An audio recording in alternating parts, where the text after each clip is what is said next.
Seeds of Wisdom RV and Economic Updates Sunday morning, January 26, 25. Listen to the full version on the official dinarreport.com website and become our supporter on Patreon.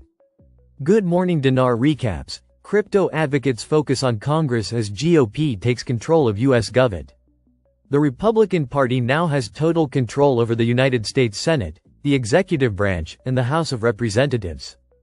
Following the re-election of President Donald Trump in the United States, crypto advocacy groups have shifted their focus to key players in both chambers of Congress, which advocacy groups have characterized as the most pro-crypto Congress in history. Ron Hammond, the senior director of government relations at the Blockchain Association, told Cointelegraph editor Jesse Coughlin that the Senate Banking Committee and the House Financial Services Committee will play pivotal roles in shaping pro-crypto policies. Congressman French Hill was selected as chairman of the House Financial Services Committee in December 2024 and is highly critical of the regulatory approach under the previous administration. Following the appointment, Hill said introducing a crypto market structure bill within the first 100 days of the legislative session was a priority for the GOP leadership. On January 24, the House Committee on Oversight and Government Reform launched an investigation into Operation Chokepoint 2.0 and sent letters to crypto industry leaders and advocacy groups requesting input.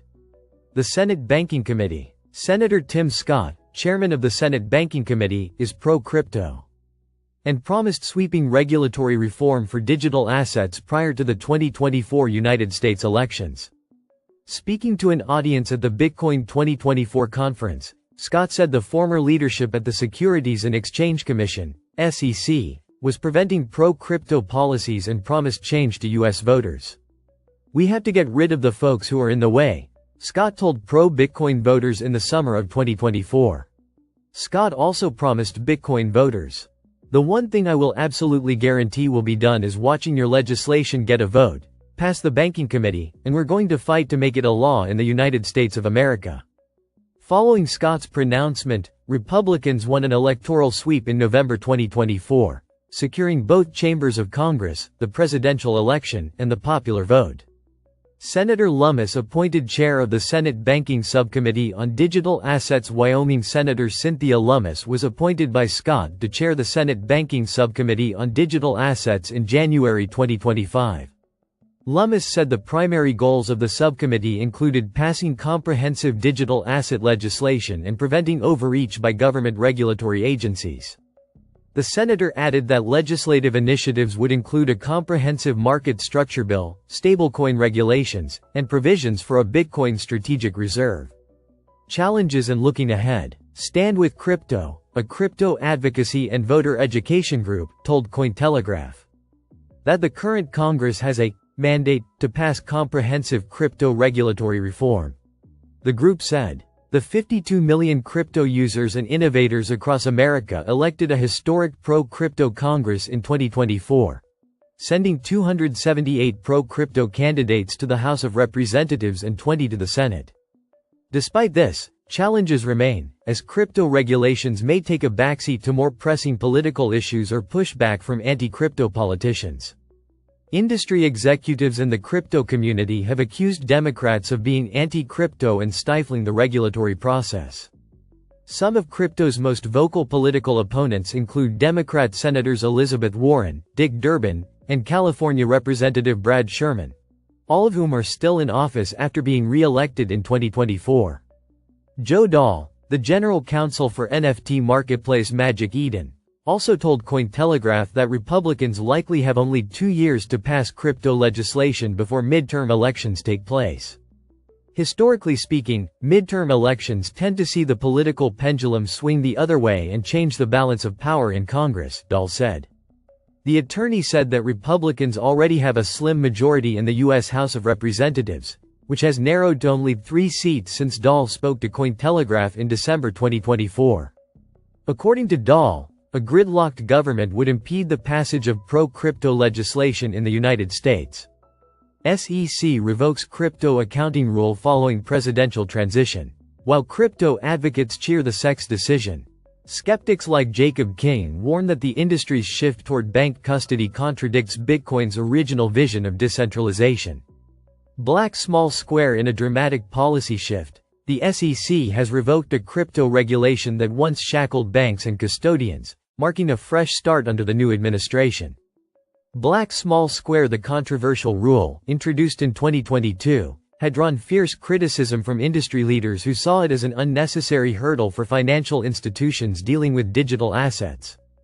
Black small square under Biden's SEC, crypto firms found themselves entangled in legal battles, with enforcement actions reaching record highs before tapering off in the final months of Gensler's tenure. In a significant policy reversal, the United States Securities and Exchange Commission, SEC, has rescinded Staff Accounting Bulletin No. 121, SAB 121. A controversial accounting guideline that mandated companies holding digital assets for clients to record these holdings as liabilities on their balance sheets. The revocation came shortly after President Donald Trump's inauguration, signaling a shift in the regulatory approach toward the emerging economy.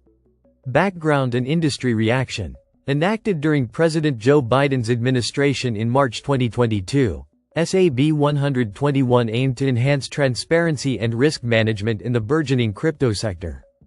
However, industry stakeholders criticized the rule for imposing burdensome reporting requirements, complicating the custody of digital assets, and increasing compliance costs.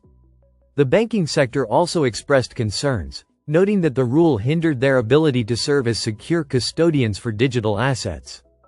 The recent revocation has been met with approval from crypto advocates. SEC Commissioner Hester Peirce, known for her pro-crypto stance, celebrated the decision by posting on X, formerly Twitter. By SAB 121. It's not been fun. Criticism from outside the crypto industry. Despite the positive reception within the crypto community, the repeal has faced criticism from some financial analysts. Jacob Kane, CEO of WhaleWire, claims the crypto advocates are wrong for believing the revocation would allow banks to custody Bitcoin BTC for customers. In response, Carl Horton countered the tweet, noting that many still want loans using their BTC as collateral. Some people, like children and the elderly, need custodians. Others want smooth inheritance transfers and others want loans using their BTC in custody as collateral. BTC is freedom money and you can interact with it any way you want. Previous SEC actions against the crypto industry. Meanwhile, under the leadership of former SEC Chair Gary Gensler during the Biden administration, the SEC adopted a stringent regulatory stance toward the cryptocurrency sector. The agency initiated numerous enforcement actions against crypto companies, alleging violations such as fraud and unregistered securities offerings. While these measures were intended to protect investors and maintain market integrity, critics argued that the aggressive approach stifled innovation and created an uncertain regulatory environment. A report by Cornerstone Research highlighted that the SEC's crypto-related enforcement actions declined by 30% in Gensler's final year, with 33 actions initiated compared to 47 the previous year. Despite the decrease, monetary penalties reached a record high, underscoring the agency's continued focus on regulating the crypto industry. The recent policy changes, including the revocation of SAB 121 and the establishment of a crypto task force under the new administration, suggest a potential shift toward a more balanced regulatory framework that fosters innovation while ensuring investor protection. Listen to the full version on the official dinarreport.com website and become our supporter on Patreon. Source: Dinar Recaps.